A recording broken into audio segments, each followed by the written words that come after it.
एक युद्ध लड़ना हो ना, आंखें चाहिए युद्ध लड़ने के लिए। युद्ध लड़ने के लिए आंखें चाहिए। कई बार बहनों बहनों की आपस में फाइट होती कि नहीं होती?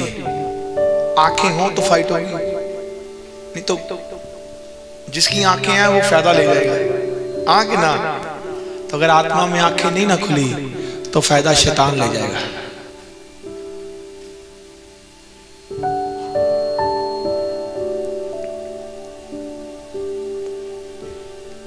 जब मैं एक नॉन बिलीवर था, यीशु को जानता था,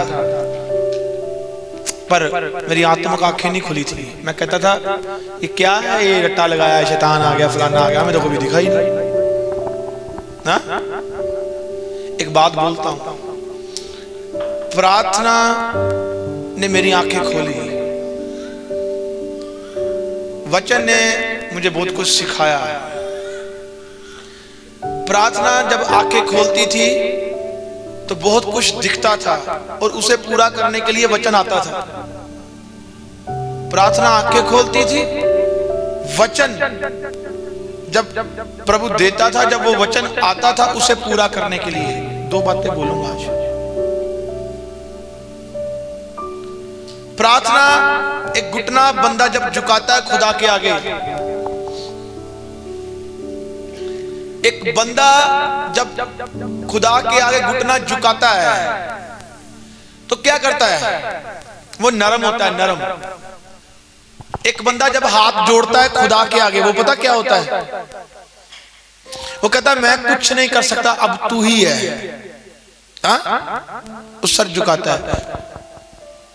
और कुछ ऐसे जन भी आपको मिल सकते हैं, वो भी खुदा के आगे सर झुकाते हैं, पर वो अंदर से नरम नहीं है। इसलिए बाइबल में दो तरह के पहलू मिलते हैं। आत्मा की तलवार दो धारी तलवार है, दोनों तरफ से कटती है। दो तरह के लोग आपको प्रार्थना करने वाले मिलेंगे, दो तरह के लोग आपको वचन को पढ़ने और सुनने वाले मिलेंगे। पहचानेंगे कैसे? बाइबल में बयान करूंगा मैं आज। परमेश्वर एक आग है, और आग का मतलब है हर समय गर्म, चार्ज। परमेश्वर एक आग है, भस्म करने वाली आग है वो।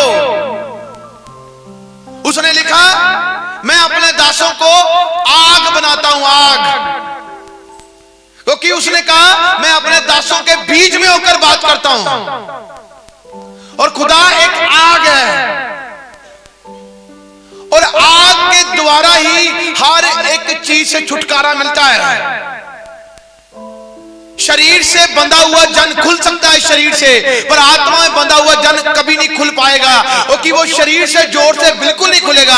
इसलिए परमेश्वर ने कहा जो शरीर में है वो शरीर की बातों पर मन लगाते हैं, जो आत्मा में है वो आत्मा की बातों में मन लगाते हैं। हमारा यहाँ पर बैठना, परमेश्वर की बातों को सुनना, ये आत्मा में है। हम बैठे शरीर में हैं, पर हम अपनी आत्मा से उस चीजों को ले रहे हैं, और जब हम अपनी आत्मा से ले रहे हैं, पा रहे हैं, और हमारा शरीर जो जिस कामों में नहीं जा रहा था, अब वो वचन मिले हैं, हम इसको वही कामों में लगा रहे हैं। और जब ये वही कामों में जा रहा है, और जितनी समस्या, जितनी बीमारियां, जितनी कठिनाइयां हमारी लाइफ में है, जब वर्ड हमारे अंदर आया, वो एक आग है।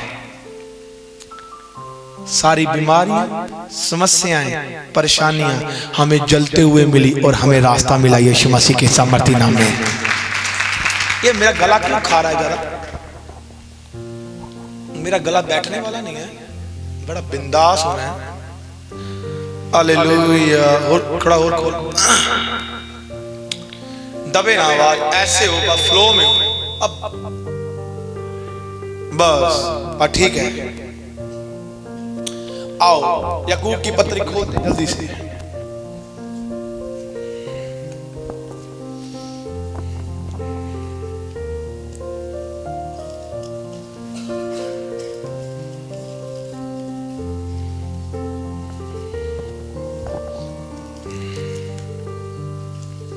सुनो, उसकी एक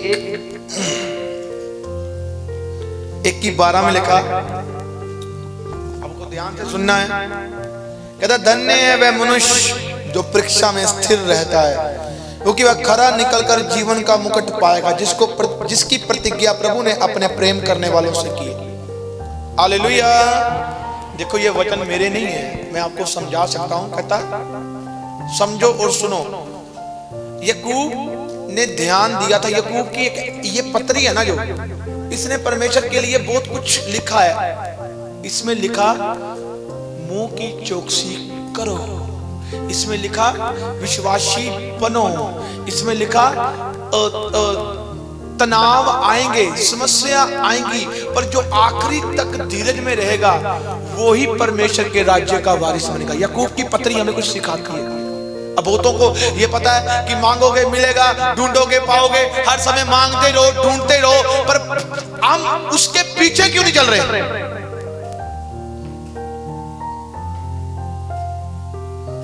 कोई अपनी मर्जी कर रहा है। सुनो एक बात बताता हूं, यहां पर लिखा धन्य है जो परीक्षा में बना रहता है, खरा निकलकर जीवन का मुकुट मिलेगा उसे। आपको पता है बाइबल का एक एक वर्ड हमें बनाता है। बाइबल का एक एक वर्ड हमें यीशु के पास लेकर जाता है। बाइबल का एक एक वर्ड हमें शांति देता है। बाइबल का एक एक वर्ड हमारे जीवन में परमेश्वर की महिमा दिखाता है। बाइबल का एक वर्ड बीमारियों के बिस्तर को शर्मिंदा कर कर प्रभु का काम दिखा देता है। यीशु मसीह के सामर्थी नाम में एक वर्ड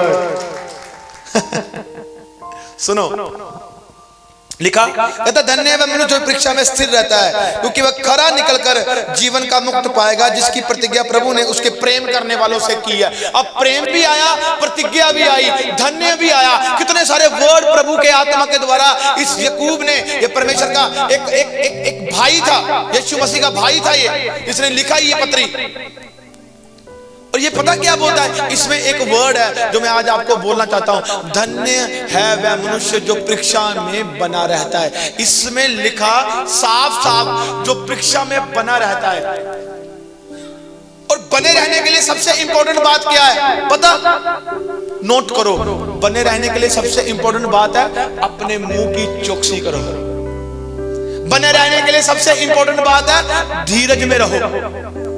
बने रहने के लिए सबसे इंपॉर्टेंट बात है ट्रस्ट करो। जिसने आपको यहां पर लेकर आया है, जिसने आपको पहले यहां पर बचाया, ट्रस्ट करो, उसके ऊपर ईमान करो। अगर आज भी आपकी लाइफ में कोई समस्या आ चुकी है तो कहता है धीरज करो, ट्रस्ट करो, विश्वास करो, वो अपनी महिमा आपके भीतर फिर दिखाएगा। यीशु मसीह के सामर्थी नाम में मैंने कहा आपकी तारीफ छोटी है।